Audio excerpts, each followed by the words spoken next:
Graham Whitmore's lips curled into something between a smile and a warning as he leaned back in his leather chair. The afternoon light poured through the floor-to-ceiling windows of his corner office, casting long shadows across the table between us. The table cost more than my first year's salary at Halcyon Ridge Holdings. You crossed a line. Iris, he said calmly, tapping his fingers against the folder I had submitted the week before, the folder documenting why his son no longer worked here. I enforced policy, I replied. My voice sounded steadier than I felt. 3 compliance violations. 1 falsified vendor approval. 1 incident that exposed us to litigation. Graham didn't argue the facts. He never did when facts were inconvenient. You embarrassed my family, he said. That matters more than your procedures. I had spent 6 years building Halcyon Ridge's internal controls from nothing. When I joined, the company leaked money through unchecked contracts, undocumented overrides, and personal favors disguised as strategy. I fixed it quietly, systematically. The board praised the results. Investors rewarded the stability. None of that mattered now.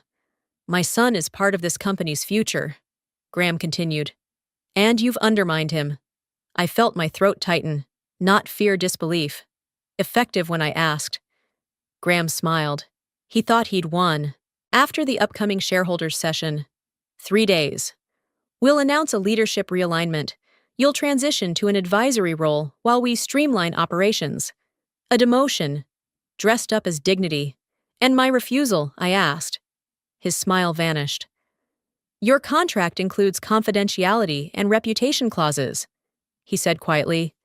Break them, and you won't work in this industry again. I stood slowly, collecting my composure like armor. I understand, I said, walking through the executive corridor. I felt it immediately the shift. Assistants suddenly busy, colleagues avoiding eye contact. Everyone knew before I did. Inside my office, I closed the door and leaned against it, finally letting the tremor reach my hands. On my screen sat the system I had built. Every approval, every override, every decision signed by his son. The data didn't care about family names. 3 days until the shareholders meeting. 3 days to decide whether I would disappear quietly or tell the truth. That night, instead of drafting the resignation Graham expected, I began compiling something else, a report that would either end my career or end his control of the company. How are you feeling right now? Did that moment sit heavy with you? Or did it feel familiar in a quiet way, if you can? Stand up for a minute after this part ends. Sometimes a few steps help the mind settle better than silence. Tell me where you're listening from today. And if this story speaks to you, stay with me by subscribing. These moments only matter when we share them, because what happened next didn't unfold in a boardroom. It began in the shadows, where mistakes leave a paper trail. The night after that meeting, the building felt different. Halcyon Ridge always prided itself on glass, light, openness, an illusion of transparency that made people believe nothing could hide for long. But as I walked through the operations floor after hours, the lights dimmed automatically behind me, one section at a time. Like the company itself was retreating. My access badge still worked. For now, I didn't go home. Instead, I returned to my office and closed the door. Not because I was afraid of being watched, but because I needed silence, the kind that lets patterns surface. On my screen, the internal dashboard glowed softly. Vendor approvals, risk flags, exception logs. Most executives only ever saw the summaries. I had designed the system so that everything left a trace underneath. I pulled up the audit history tied to Evan Whitmore. It wasn't dramatic at first. Small overrides, minor exceptions, a rushed approval here, a temporary workaround there. The kind of shortcuts people excuse when the last name matches the building. But when I widened the time frame, the picture sharpened. Evan didn't just ignore controls, he learned how to bend them. He rerouted approvals through departments that trusted him, pressured junior managers, signed off on contracts that looked harmless until you traced the beneficiaries. And every single time, the system recorded it, timestamps, user IDs, internal notes quietly deleted but never truly erased.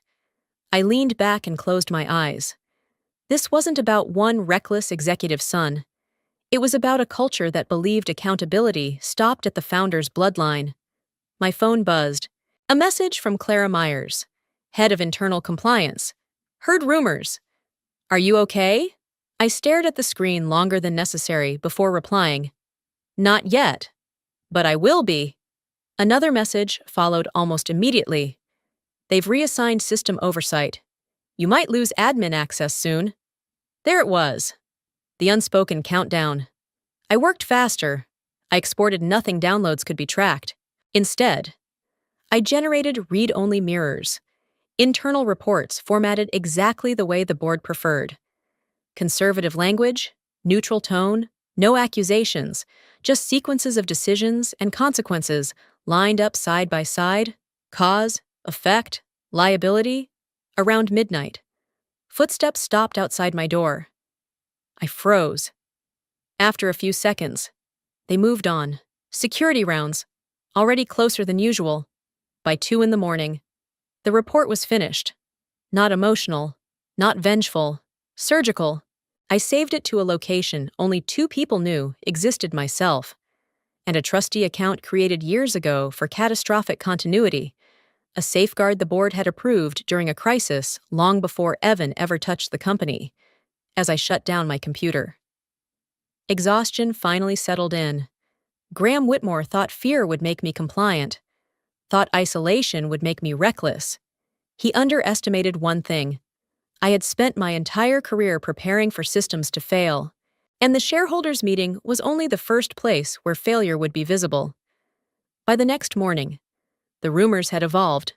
What started as whispers about a leadership adjustment became something sharper: questions about integrity, about process, about why I was suddenly absent from meetings I had once led.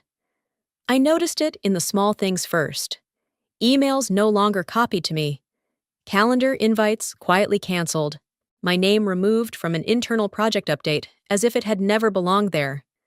At 9:45, my badge stopped working. The red light blinked once, politely, then stayed red. A security guard stepped closer than necessary. "Temporary system issue," he said, not meeting my eyes. "HR will contact you." I nodded, thanked him, and walked away without arguing. Arguing only creates witnesses, and I didn't need any more.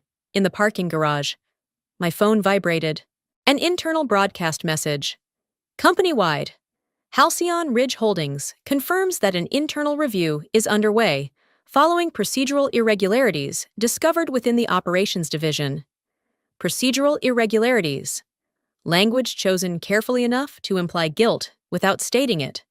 I drove home slowly, letting the implications settle. This was Graham's counterattack. If he couldn't discredit my decision to fire his son, he would discredit me. Seed doubt before facts could surface. Control the narrative before the data spoke. By noon, 2 industry contacts texted me variations of the same question. "Are you okay? What happened over there?" I answered none of them. Instead, I opened my laptop and logged into the trustee account, still active, still untouched. Inside sat the report I had built overnight, unchanged. More importantly, I could see access attempts. Someone had tried to locate it, failed. That told me everything. They were searching blind. At 2:15, an unfamiliar number called. I let it ring twice before answering. "Iris," Graham's voice said smoothly. "This is getting out of hand. You locked me out of my role." I replied. "You issued a public statement implying misconduct, damage control." He said, "Yours." Unfortunately, there it was, the quiet threat beneath the civility. "Withdraw the report," he continued. "Sign the separation agreement HR sent you. 6 months compensation, neutral references. We all move on." "And Evan?" I asked. A pause. Brief. Telling. "My son made mistakes," Graham said. So did you. I looked at the city skyline through my window. Glass towers. Steel frames, structures that only look strong until you examine the load-bearing points. I won't be withdrawing anything, I said. His voice cooled instantly. Then you'll leave us no choice. You already made your choice, I replied. I'm just responding to it. When the call ended, I didn't feel panic. I felt clarity. They were accelerating. That meant the timeline had shortened. The shareholders' meeting was no longer a formality, it was a deadline. I reopened the report and added one final section. Not analysis, not projections, a chronology. Because once people see events in order, excuses stop working. And when that meeting begins, Graham Whitmore will realize something too late. This story was never about my career. It was about who controlled the truth. The shareholders' meeting was scheduled for 10 o'clock sharp. But I arrived early. Not to make a statement, just to observe. The conference floor on the 42nd level had always felt intimidating to new executives. Long windows, heavy wood. Chairs designed to remind you who held the weight in the room. That morning, the atmosphere was tighter than usual. Conversations ended when others approached. Smiles didn't quite reach the eyes. Graham Whitmore stood near the head of the table, speaking in low tones to two board members. He looked composed, confident, a man who believed the structure would protect him because it always had. I took my seat without greeting anyone. Across from me sat Leonard Hale, the board's senior independent director, former regulator, quiet, observant.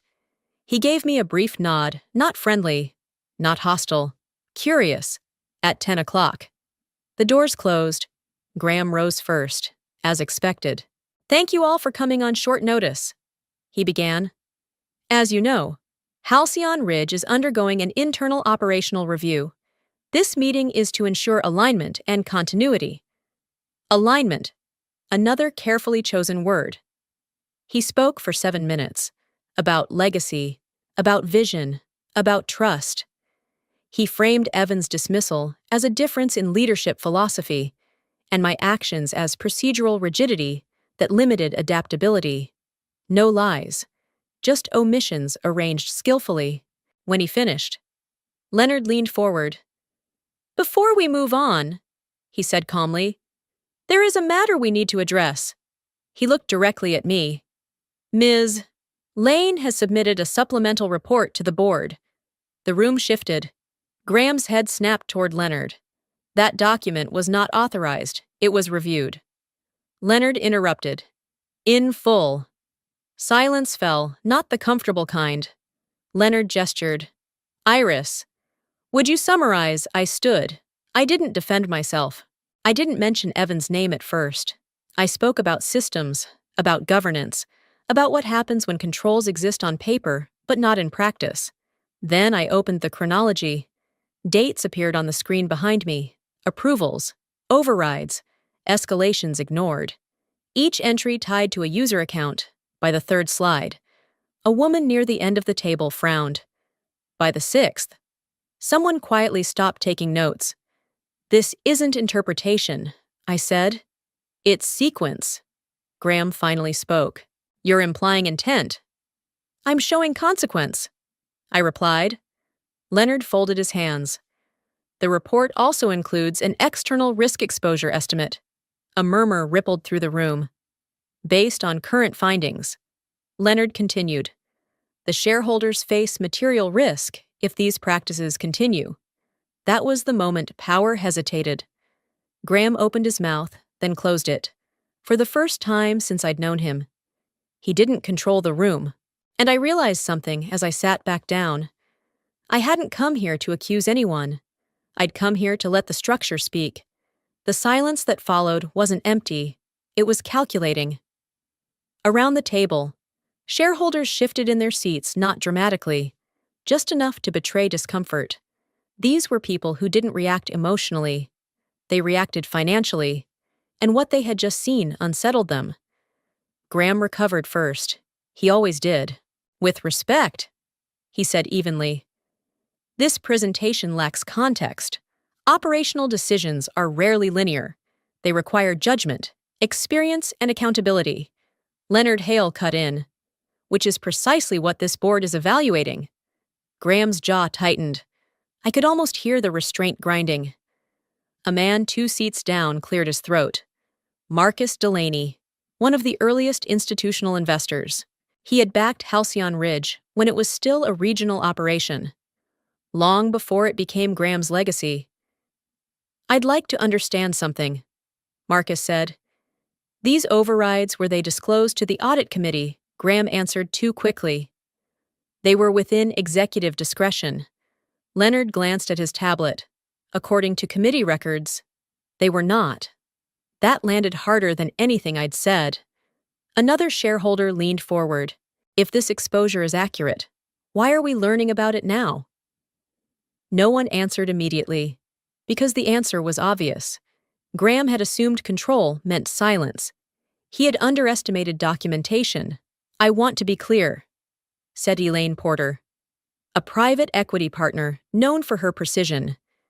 This isn't about family, it's about fiduciary duty. Graham turned to her. Elaine, you know how these things, I know how they should work, she replied calmly. And I know when risk is being deferred, not managed. The room had crossed a threshold. This was no longer a defense. It was an inquiry. Leonard tapped the table once. There's one more matter. He nodded toward the screen. The supplemental report references a secondary document, a confidential internal assessment commissioned earlier this year. Graham stiffened. That document was never finalized. He said, it was. Leonard replied, and it was distributed this morning. I hadn't known that part. Not the timing, not the delivery. A ripple of quiet tension passed through the room as tablets lit up. Pages scrolled, brows furrowed, one by one. They saw it. The projections, the compounded exposure, the scenario where regulators didn't wait. Marcus exhaled slowly. This changes things. Graham stood. You're letting one executive frame a narrative that undermines years of leadership. No, Elaine said. We're seeing a narrative that was delayed. Leonard looked directly at Graham now. This board needs time, effective immediately. Certain operational authorities will be temporarily reassigned pending independent review. Temporary? The word landed like a warning. Graham's face remained composed, but something behind his eyes shifted. Control, once assumed, was now conditional. As the meeting adjourned, no one spoke to me right away. That was fine, because the first crack had appeared. And once it does, pressure does the rest. I gathered my materials slowly, knowing something Graham didn't yet accept. This wasn't the end of the conversation. It was the point of no return. The retaliation didn't wait for the review. It never does. By the following morning, my company email was deactivated, not suspended removed. The kind of action meant to signal finality before conclusions were reached. When I tried logging into the internal portal out of habit, the screen greeted me with a neutral error message. Access not recognized. At 8:30, my phone rang. HR, administrative leave, the director said carefully. Standard procedure while the review continues. Standard for whom I asked. A pause. Then, security will collect company property. There it was. Within an hour, a courier arrived with a clipboard and a rehearsed smile. Laptop, badge, phone, all documented, all impersonal, as if 6 years could be reduced to a checklist. By noon, the story had shifted again. A trade publication ran a short piece citing sources close to Halcyon Ridge, suggesting that the internal review stemmed from process failures within operations leadership. My leadership, no names, no details, just enough ambiguity to stain. I shut my laptop and leaned back in the chair of my apartment. The city outside moved on as if nothing had changed. Cars, pedestrians, lunch breaks. Graham was trying to outrun the narrative. At 2:40, an encrypted message appeared on my personal device, a contact I hadn't spoken to in years. They're asking about the report you commissioned in March. I smiled for the first time that day. The report Graham never read. The one he dismissed as overcautious. I know, I typed back. Let them ask. What Graham still didn't understand was this when he cut me off. He assumed isolation meant weakness. He assumed removing access removed memory. But systems don't forget. And neither do the people who built them. By evening, 2 board members reached out separately. Not officially, not through counsel, just checking in. Hope you're holding up. Questions followed, careful ones, about process, about timing, about what I might still have access to. I answered honestly, briefly, at 9. Another message arrived, this one from a number I recognized immediately. Graham, we can still resolve this privately. I stared at the screen. This was the pivot point, the moment where power decides whether to negotiate or escalate. The offer wasn't peace. It was containment. I typed a single response. You should focus on the review. No threats, no emotion. A few seconds later, the typing indicator appeared, then vanished. Outside, the city lights flickered on, from above. Everything looked orderly, controlled. But I knew better now. Retaliation always moves fast. Truth just needs the right moment. And that moment was getting closer. The independent review began quietly. No announcements, no press releases, just a small consulting firm with regulatory credibility and no emotional investment in Halcyon Ridge's internal politics. That alone unsettled Graham. Consultants like that didn't take sides, they followed trails. At 9:20, I received a call from Thomas Reddick, the lead reviewer. I want to be clear. He said, we're not here to validate narratives. We're here to understand systems. That's all I ever wanted. I replied. He asked for context, not commentary, how approvals were structured, who could override safeguards, when exceptions became patterns. I answered with the same precision I had always used inside the company. No adjectives, no conclusions, just structure by mid-afternoon. Reddick requested access to the archived logs, the originals. He emphasized, not summaries. I forwarded credentials to the trustee account without hesitation. An hour later, his tone changed. This is thorough, he said carefully. More than most organizations at your scale. I built it that way on purpose. I said, because controls only matter if someone can't erase them. Silence followed. The good kind. That evening, a former colleague forwarded me an internal memo Graham had circulated to senior leadership, framed as reassurance. Read like panic. Cooperate fully. Direct all inquiries through legal. No independent communication. Containment again. By the next morning. The mood had shifted.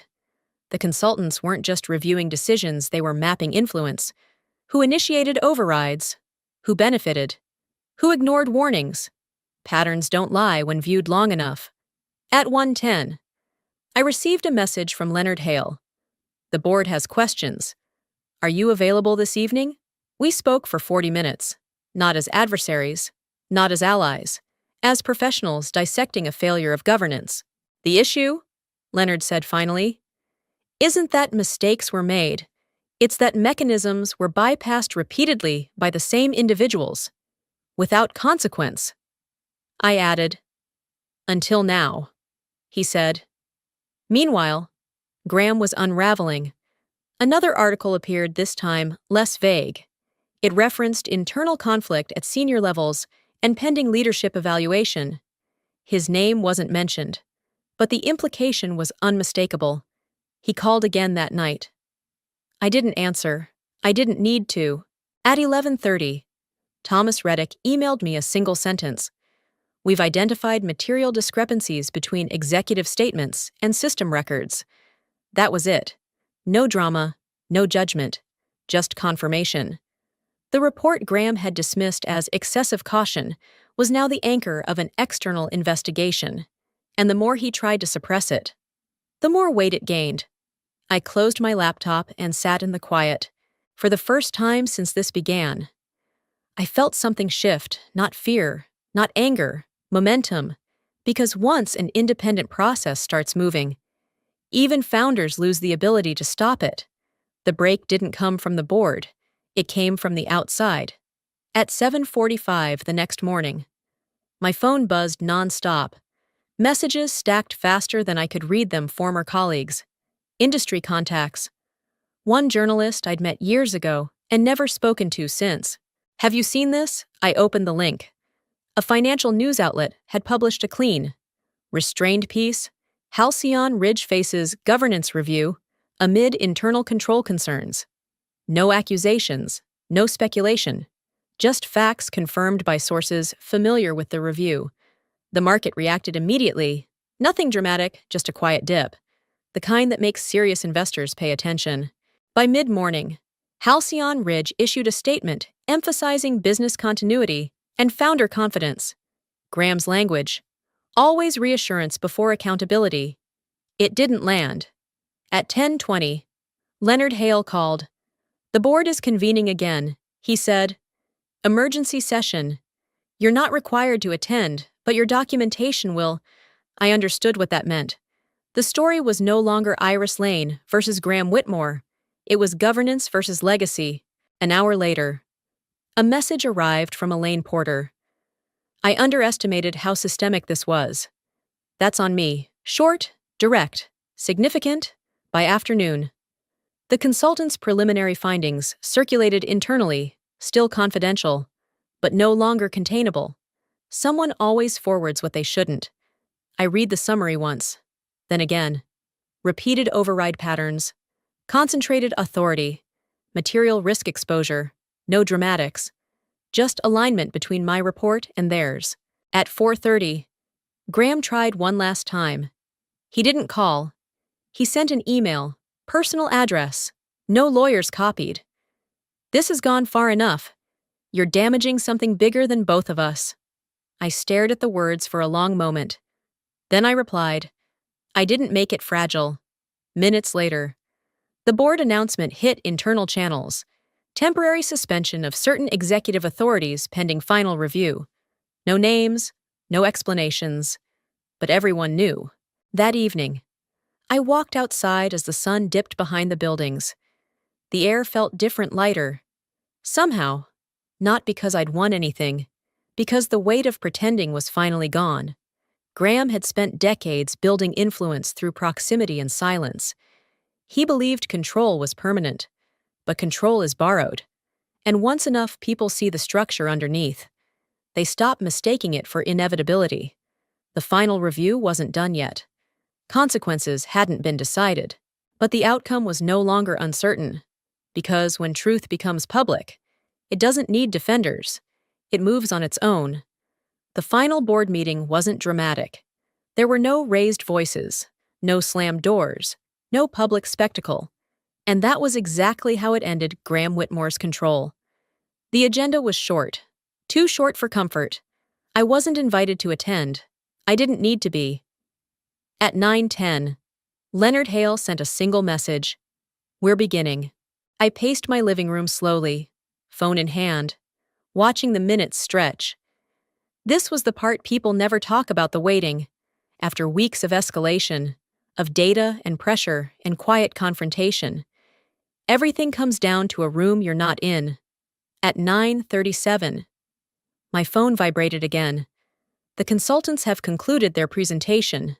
That told me more than words ever could. Conclusions mean alignment, and alignment means decisions.